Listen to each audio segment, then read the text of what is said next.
ಸಂವಿಧಾನವನ್ನು ಬುಡಮೇಲು ಮಾಡ್ತಕ್ಕಂಥ ಈ ಒಂದು ಷಡ್ಯಂತ್ರ ಏನಿದೆ, ಈ ಒಂದು RSS ಮತ್ತು ಭಾರತೀಯ ಜನತಾ ಪಾರ್ಟಿಯವರು ಇದನ್ನು ನಾವು ಸೋಲಿಸಲೇಬೇಕಾಗುತ್ತೆ.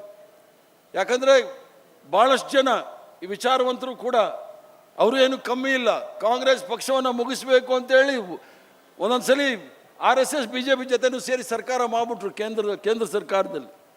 ಅವರು ಒಂದು ಸಲ 77ರಲ್ಲಿ ಸರ್ಕಾರಕ್ಕೆ ಬಂದ ತಕ್ಷಣ ಈ CAA ಅವ್ರು ಇರ್ತಾರೆ ನೋಡಿ, ಎಲ್ಲ ಜಾಗದಲ್ಲೂ ಅವ್ರನ್ನ ಹಾಕ್ಬಿಟ್ರು. RSS ಅವ್ರು ನೀವು ಕೋರ್ಟ್ಗೆ ಹೋಗಿ ಇದ್ದಾರೆ, ಬ್ಯೂರೋಕ್ರಸಿನಲ್ಲಿದ್ದಾರೆ, ಮಾಧ್ಯಮದಲ್ಲಂತೂ ತುಂಬಿಟ್ಟಿದ್ದಾರೆ.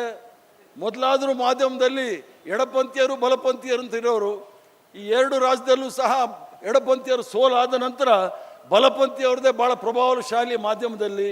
ನೀವೇನು ಹೇಳಿದ್ರೂ ಮಾಧ್ಯಮದಲ್ಲಿ ಬರೆಯೋದಿಲ್ಲ. ಆದ್ದರಿಂದ ಇದು ಭಾಳ ಗಂಭೀರವಾದ ವಿಚಾರ ನಮ್ಮ ಮುಂದೆ ಇದೆ.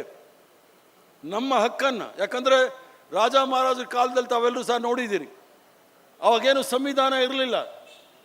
ಆ ಥರ ಏನಾದರೂ ರಾಜ ಮಹಾರಾಜ ಕಾಲೇಜಲ್ಲಿ ಏನಾಯಿತು ಅಂತ ನೋಡಬೇಕಾದ್ರೆ ನೆಟ್ಫ್ಲಿಕ್ಸಲ್ಲಿ ಒಂದು ಪಿಕ್ಚರ್ ಸಿಗುತ್ತೆ, ಮಹಾರಾಜ ಅಂಥೇಳಿ. 1835ನೇ ಇಸ್ವಿನಲ್ಲಿ ದಾದಾಬಾಯಿ ನವರೋಜಿ ಅವರ ಬೆಂಬಲದಿಂದ ಒಬ್ಬ ಜರ್ನಲಿಸ್ಟ್ ಫೈಟ್ ಮಾಡ್ತಾರೆ ಒಬ್ಬ ಮಹಾರಾಜನ ವಿಚಾರದಲ್ಲಿ. ಯಾವ ರೀತಿ ಕಾನೂನು ಇತ್ತು ಅನ್ನೋದನ್ನು ಅದನ್ನು ನೋಡಿದಾಗ ನೀವು ಅದು ನಿಜವಾಗಿ ನಡೆದಿರ್ತಕ್ಕಂಥದ್ದು.